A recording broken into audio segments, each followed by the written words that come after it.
Welcome to Leaders in Focus at IMG Studios, Stockley Park. And on today's episode, we'll be joined by Claire Nelson, the MD of the Netball Super League, as she prepares to relaunch the new look competition.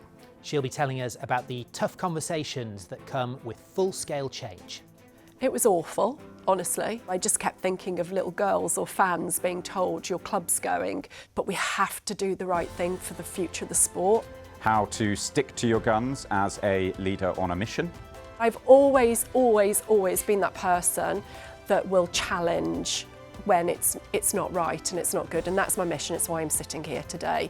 And the brand marketing paradigm at the heart of women's sport.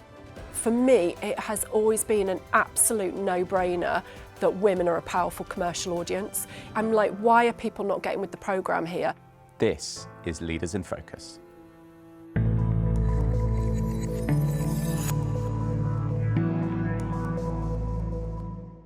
Claire Nelson, welcome to Leaders in Focus. Great to have you here. We're here to talk netball, as you would imagine. And maybe let's start with your overall assessment of the health of netball as a sport in 2024. I mean, we're in a great place. So this is why we're doing what we're doing at this moment in time.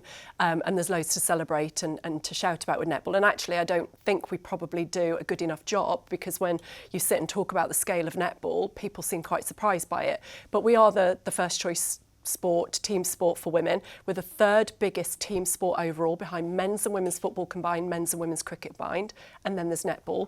3 million people playing it, huge engaged membership. Our membership's up year on year.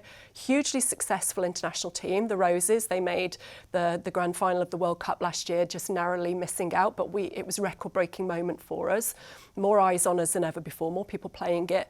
And then we've got our domestic league, the Super League, which we're relaunching next year. So we're at this amazing moment of being able to hopefully capitalise positively on the scale and the engagement around our sport, and start to convert that into a product and a property that can actually fuel our growth.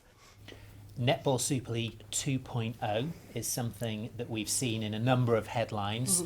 Outline for us what that is.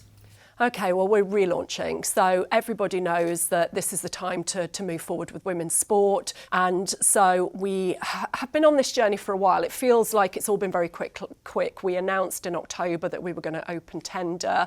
We've just announced our clubs. We've concluded the season the Super League as we know it and have known it for about 17 years, and then we're relaunching next year, which actually kicks off in the autumn. So we have our 8 clubs. We've got some of the same, some new, some on a slightly different model, and we will be launching next year with our brand new competition. We'll be looking at rule innovations, we're looking at the product, really taking those things that we know our fans want, that they want to show up to, that makes us different as an indoor sportainment proposition that can absolutely, cross that intersect of sport, fashion, lifestyle, health, well-being, art, and create something new for fans now and in the future.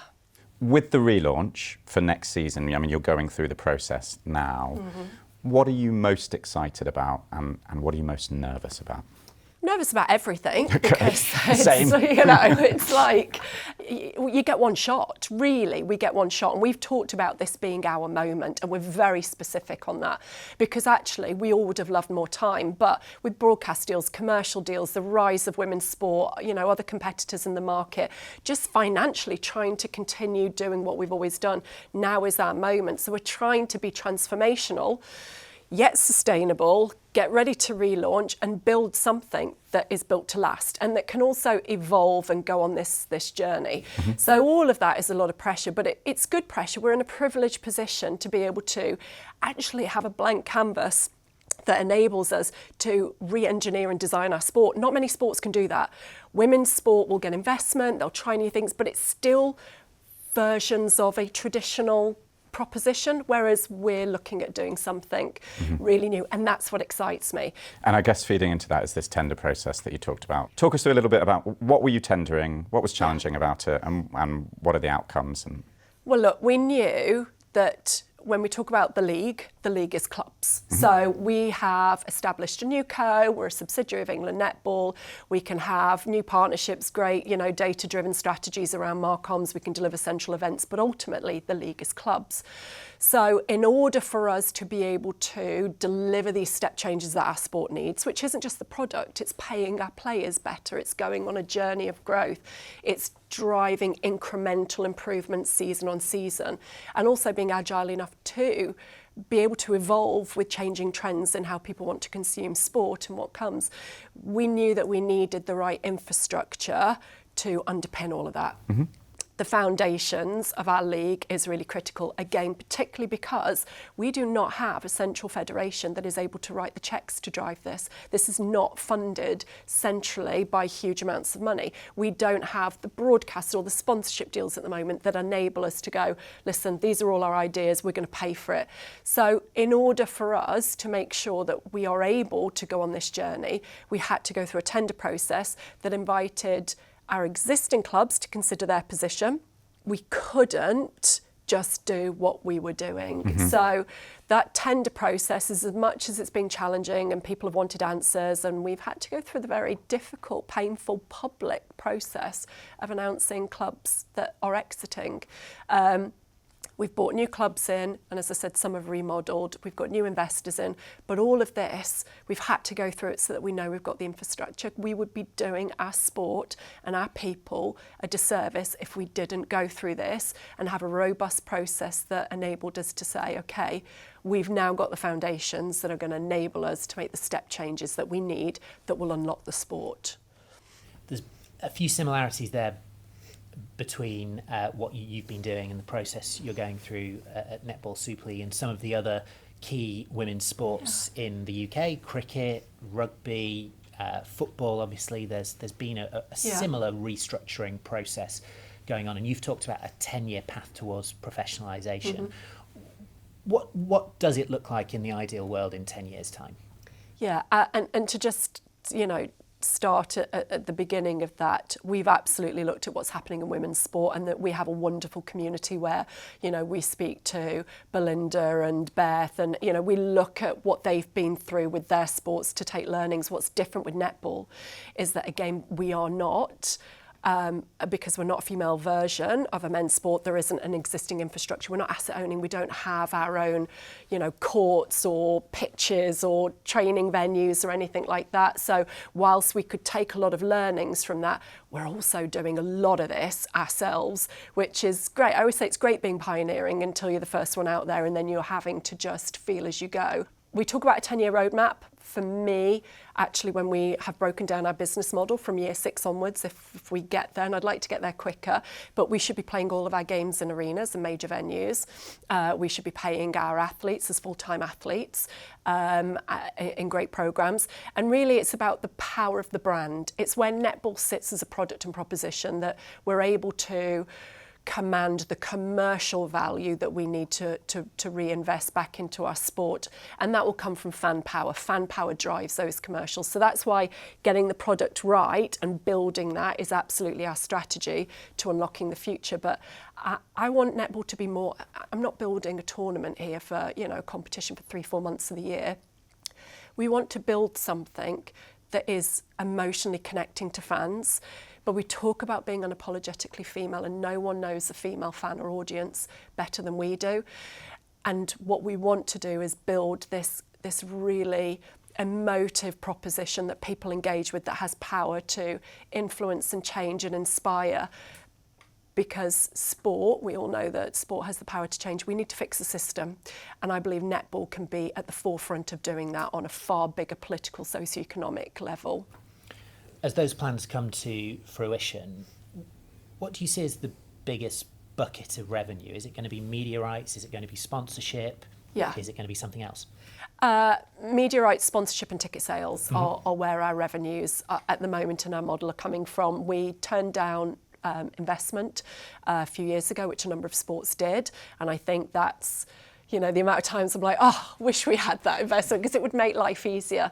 But this allows us to be masters of our own destiny. We know our sport, and we would rather back ourselves and the clubs and the people within it to get the product, grow the product, and then go back out to market and see if that's right for us moving forward. I think there's a number of us in women's sport that talk very openly that whilst the conversation has never been easier around women's sport, it's never been more credible. And actually, I think there was a game-changing moment a couple of years ago at Leaders when Julie Ehrman sat on stage and talked about wanting to build $1 billion brand. Women had never talked about women's sport and the power, commercial power of a female audience like that before. So all that's easier. However, it's still not translating into the checks being written. It's still a lot of money still going into football, and it's still not quite going into women's sport in the way we would like. So that's why for us, we've got a very specific strategy that hopefully drives those values up as quickly as possible. And how would you look to balance up what comes in centrally versus the team brands that you are establishing, reinvigorating in some cases? How much autonomy would you anticipate those team brands having?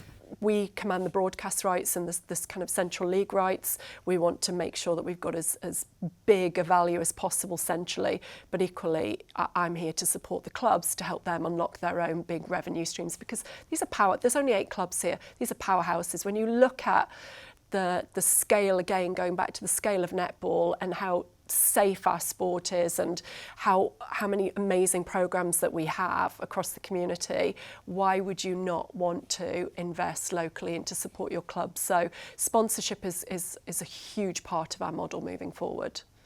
You talk about milestones and plans for commercialisation, and the big goal is to have all the athletes obviously being paid as professionals and in good programmes.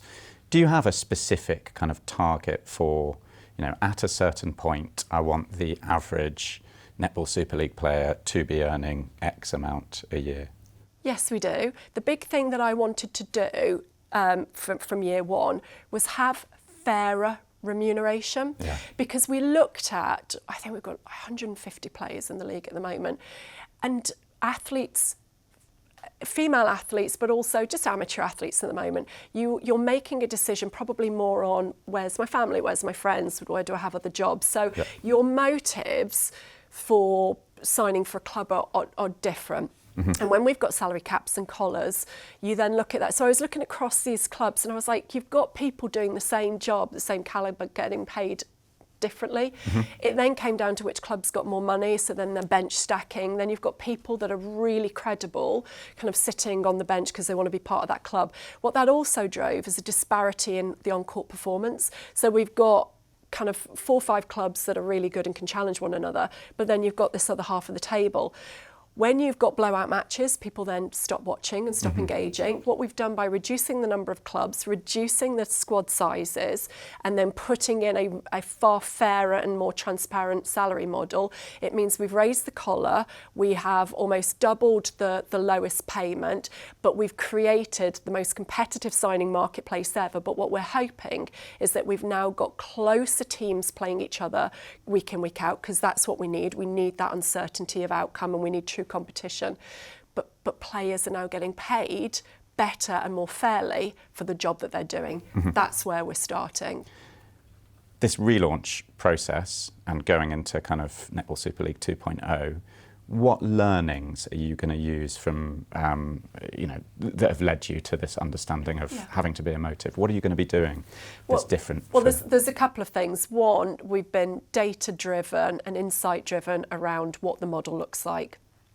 So going back to what are people showing up for? They're showing up for the big arena games. So again, what we're seeing is that women will spend a bit more for a day out and a bigger experience. So, sell-out season opener, a record-breaking grand final. We've had clubs put on events at Copper Box, AO Arena, First Direct. They sell 4,500 tickets as opposed to the kind of sports hall. So that's and the product looks better, and the broadcasters want to show that. So our model is to move into bigger venues so that we can really get those more bums on seats, because it's easier to get 1,000 people into a big arena than into the smaller sports halls that we've got. Sponsors want that as well. We can't, Nottingham Forest will be putting every game on in the Motor Point. But other than that, most clubs from year one will do 2 to 3 games in an arena, and then we'll move to 4 the year after, 5, and we'll slowly grow it. So that's the bit around the product and getting that bit right, because we know that that's what our fans want to see. Thereafter, I think, you know, when you look at social media and you look at being able to build digital content, that's where the power of a female audience and a young audience lies. By putting it on YouTube, within the first 8 rounds, we'd had 100,000 more viewers this year. We're up 56%, I think, year on year. The numbers instantly were massive because women want to consume their sport and their content in a more flexible way, in a free-to-air way. That is what, and YouTube is a great platform for young people as well to find it. So all of these things from next year enable us to cater that, but I think our biggest opportunity is around social media. Among the announcements around the relaunch of the league, maybe the most eye-catching was the news about Nottingham Forest.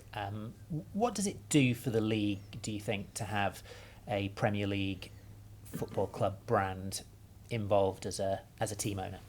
Well, we'll see. But so far so good, and I think it's really interesting the way they've done this. You know, they talk very openly about wanting to have a multi-sport model, which their owner has already delivered successfully in Olympiacos. They announced, you know, with the former Prime Minister, their vision for the city of Nottingham, about being able to reach more people, engage more people, improve lives through the power of sport. They want to be inclusive and they want to have more female sports. So the opportunity to have netball as one of their sports was huge for them, particularly because they've got the Motorpoint Arena there. And the Motorpoint Arena is a really popular, successful netball venue. It's where we had our season opener. We've held multiple events there and it's fantastic. So for me, you know, when you go onto their Instagram, they've got 1 million followers. Like, we don't have that scale anywhere.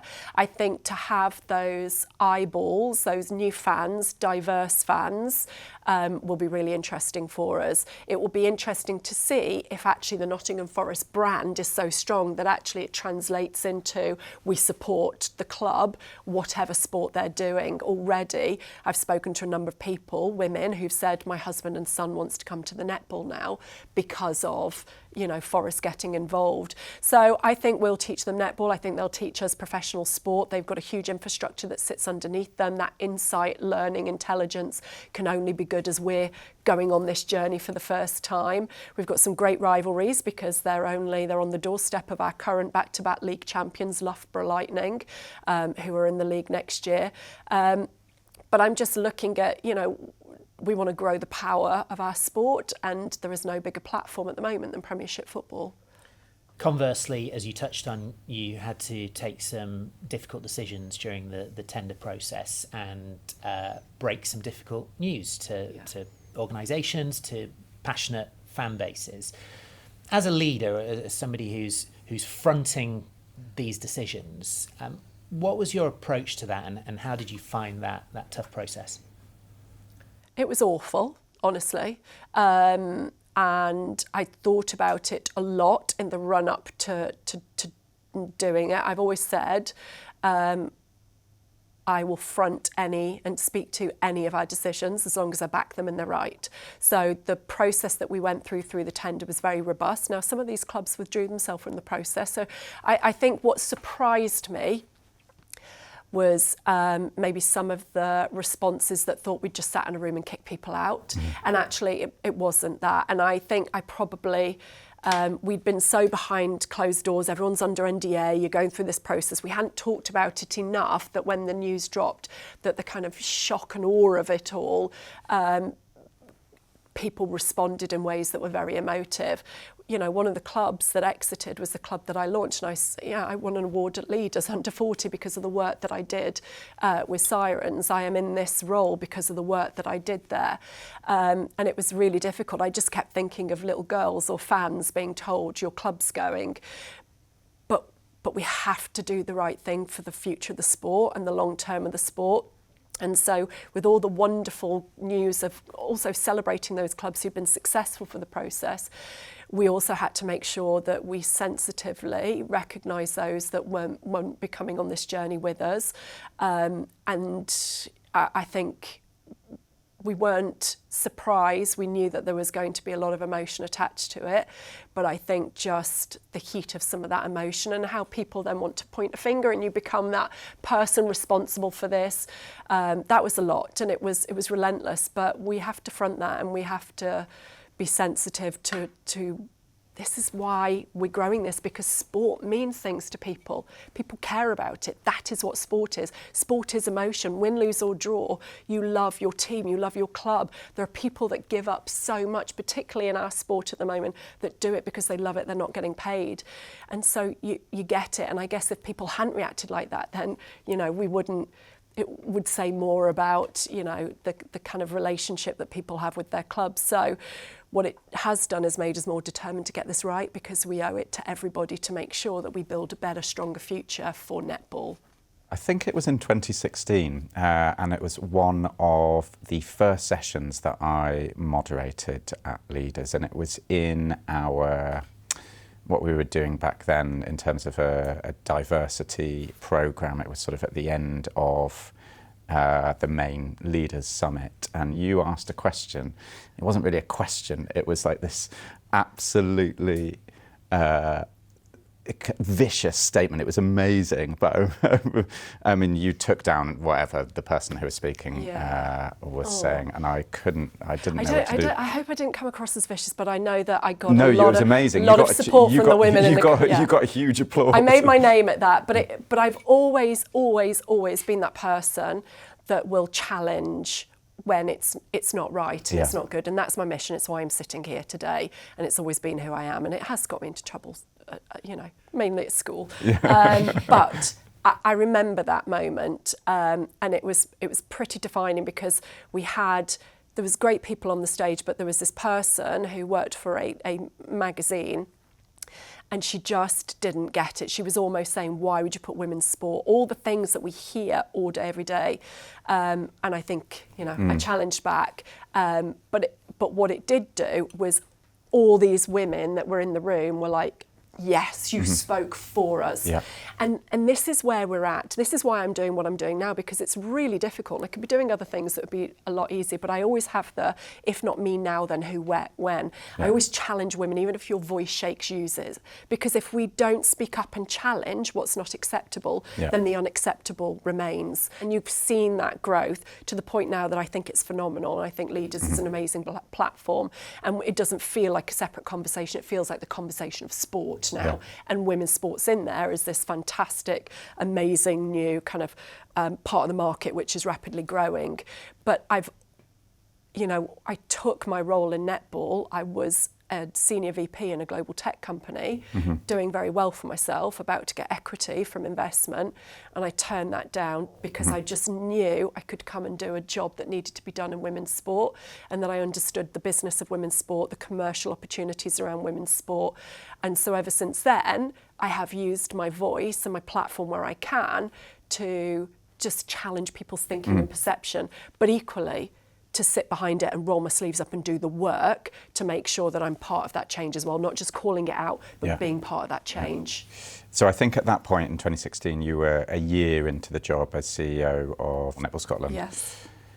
And you mentioned earlier, having lots of contact and support from the leaders of other UK women's sports properties, Belinda Moore at Women's Premiership Rugby, you mentioned Beth at the ECB as well. And I think I think you three specifically share some sort of characteristics that were on show in that session in 2016, that kind of fierce belief in the mission, kind of not being afraid to shoot from the hip and take no prisoners, really. And I wonder what the CEO, Claire Nelson, in 2024 would do differently than you might have done in 2015, 2016. I think it's different because the platform's different. So I'm not having to be a lone voice going, hold the phone. For me, it has always been an absolute no-brainer that women are a powerful commercial audience. It is I'm like, why are people not getting with the programme here? Now, yes, it's going to take a bit of investment and a bit of time to get there, but you want to commercially grow your brand and product, well, then you need new audiences. Who makes 86% of all commercial, consumer decisions in the home? It's women. Look at who we are, where the world is going, what that movement is. Why would you not lean into that and unlock that? Not because you should do it, but because it absolutely, makes sense. And so the credible conversation around business, brands supporting business, women's sport, investing credibly, but being innovative around how that's done has, it's always been there. But now I'm able to sit like this and position that conversation differently. I'm able to actually build a product where hopefully there is no need for people to have to shout out in an audience and, kind of challenge things, that actually we create a product that has power and influence to make the world a better place. What does your sports industry EDI report card say at the moment? Well, we're very lucky because we are women's sports. So at board level, administrator level, fan base on the court, off the court, we're women. But women is intersectional. So for us, it's making sure that we are representative of all women and girls, and that everybody can find a place to enjoy, flourish and thrive within our sport. So that's a big thing for us, is it seen as white middle class, or actually can everyone participate? Now, actually, if you look at our Roses team, we have the most diverse international women's sports team in the UK, and I love that. I love that you can look at different individuals and think, okay, they are reflective of me and my community and where they come from. And we do a lot around that. We've got athletes giving back. We've got mothers in there as well. We've got, different backgrounds and socioeconomic backgrounds. So we need to do more of that. I would like to get to a place where we have more men and boys engaged in the sport, but we do have a huge rising men and boys game, and we're partnered with Emmett, which is the England men's and mixed netball, and there's a lot of men and boys playing our game. So really it's creating a sport that is something for everybody, but I've always said that we are unapologetic in our mission for women and girls, and until there is a level playing field, we are not going to stop on that mission. What I feel really proud of is when you look at our boards and you look at, we've got new owners of clubs and we've got female investors coming in to own clubs, and I'm really interested to see what they look like compared to potentially male-owned clubs as well. Already, if you look at London Mavericks, which is owned by Lucy Ray, formerly of Saracens, and Olivia Hall, who's a very philanthropic investor, they're very connected to what do we do in the communities in London, how are we more accessible, how are we looking at healthcare, how are we looking at women going to prison, and what does that mean for them? They're thinking broader. So we know that sport is a platform. Well, how are we unlocking that, using that platform to kind of unlock more accessibility for everybody? So it's really easy to go women, but women and girls is just, it's so complex, and we have to be more to more people. You mentioned different women's sports properties. Again, going back to that, you're in this period of relaunch now. What are you, and you will have seen women's sports properties obviously sort of on this rising tide of kind of commercial momentum this side of the Atlantic and over in America as well. You will have seen some growing pains, I guess, with some of the properties. They've reached a certain level of popularity, they're getting more fans in, but they can't seem to make that step to a kind of another commercial level. Looking at all of those models, what's inspiring you the most? And on the other side of that, what are you looking to avoid? Yeah, really interesting question. I love what's happening in women's basketball in America. So when people always ask me kind of what are you looking at in women's sport, naturally we're asked about the Australian and New Zealand netball leagues. Australian is the biggest in the world, looks great, a really attractive proposition. So we look at that, but we also look at what potentially isn't working there, and we've already factored in a number of considerations as we built our infrastructure, where our partnerships lie, how we work with the Players Association and so on. But in terms of a product and proposition, I think American sports is where I've always looked to, and particularly basketball, and they just do an event experience so well. They just take that, people will just park their car for hours, and that's part of their entertainment. And they monetize that and they commercialize that so well. So looking at basketball and then looking at what women's basketball has done over there. And I think the credibility, again, I keep using that word, because credibility is so important when you're talking about female athletes or trying to justify investment in, and from the soccer team to looking at what kind of Angel City have done, and now looking at basketball, women are driving a business of sport over there, but they're doing it through the experience and getting that kind of community, content, innovation, partnerships piece right. So looking at that is really a big driver for us. And again, going back to the data, people want an experience. Yeah. We're not just competing with other sports at the moment. We're competing with going to the cinema or shopping or out for dinner and drinks and cocktails, getting your hair done, your eyebrows done. There's different things that women are spending and investing money in. So when you're not traditionally a season ticket holder of a sports team, but you quite like sport, then what are we doing to hook you in? And how are we driving value around that so that you continue to invest that kind of money into it?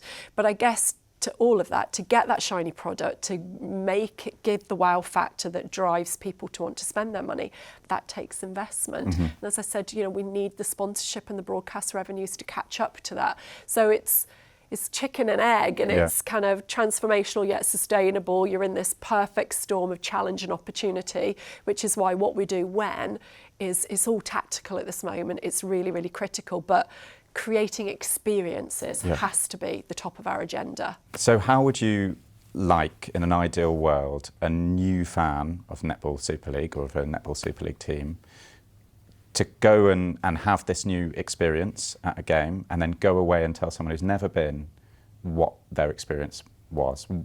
How do you want them to be describing it? Yeah, so we've got some of this from our grand final that we just had. The feedback following that was phenomenal. Everyone was like, amazing atmosphere, loved the entertainment. On court, 2 amazing games.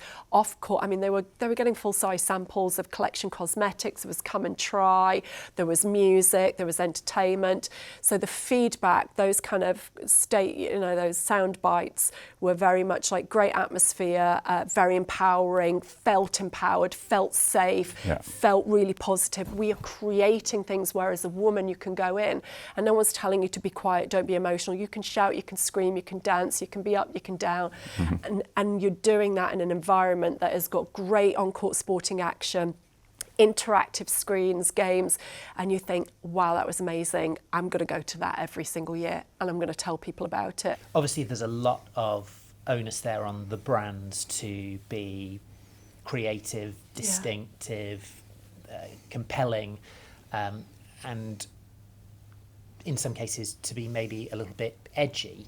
In your role running one of these leagues that we've talked about, high growth league, so much potential, on a real mission with a 10-year plan, how much do you see it's your responsibility to almost give potential brands, current brands, the space to try some of this stuff, to maybe fail? There may be an element of test and learn. How much do you see that playing out over the next few years? Huge. And that's the beauty of working with us and netball at the moment. We own the whole sport. We're doing something new for the first time. We're not limited by or dictated to by, a traditional version of our sport. It's blank canvas. Within reason, we'll try new things. We want to be data driven, but we have a space to be innovative. I'm known for being able to sell sponsorship and for bringing pretty large sums of investment in many moons ago when brands weren't really writing big checks. And a lot of that was because they bought into passion, values, innovation, but being able to activate in new ways.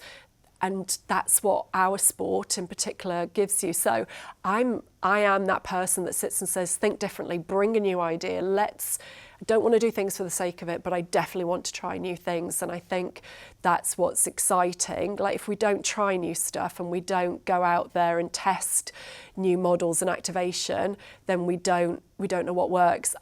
Interestingly, I often say to brands, when I'm trying to negotiate and sell, I'm like, I want us to be the case study that sits at leaders on a stage and go, this is what this partnership really does. This is how we've changed the game. This is how we've moved the dial. This is what we've delivered in terms of impact or reach or engagement. And that there aren't enough of those case studies at the moment. But yeah, we've got to try new things. That's people, it's such a noisy space that how else are you going to get your cut through if you don't try something different? Final question. You've got this exciting new season ahead, relaunch of the Super League. At the end of that first season in the new guise, what will success be? Success will be that we can continue to grow because what we've done has worked. So that will be the bums on seats, the arenas, the eyeballs. You know, I just want people to be excited by netball. We know how big our sport is, but it's, you know, it's probably still viewed through a traditional ideal of what the sport is. I want it to be exciting, I want it to be compelling, and I want everybody to want to get behind netball, particularly with their own clubs. So this isn't just about relaunch, it's about redefining, it's about turning on its head what people think netball is. And everything that I believe and talk to about this kind of vision and potential, we realise and we can bring it to life. Although we feel like this is the start of the journey, I think really by the end of season 1 that will be. And if we get those bits right, then it should be a really exciting journey ahead. Best of luck with it. Claire Nelson, thank you very much indeed.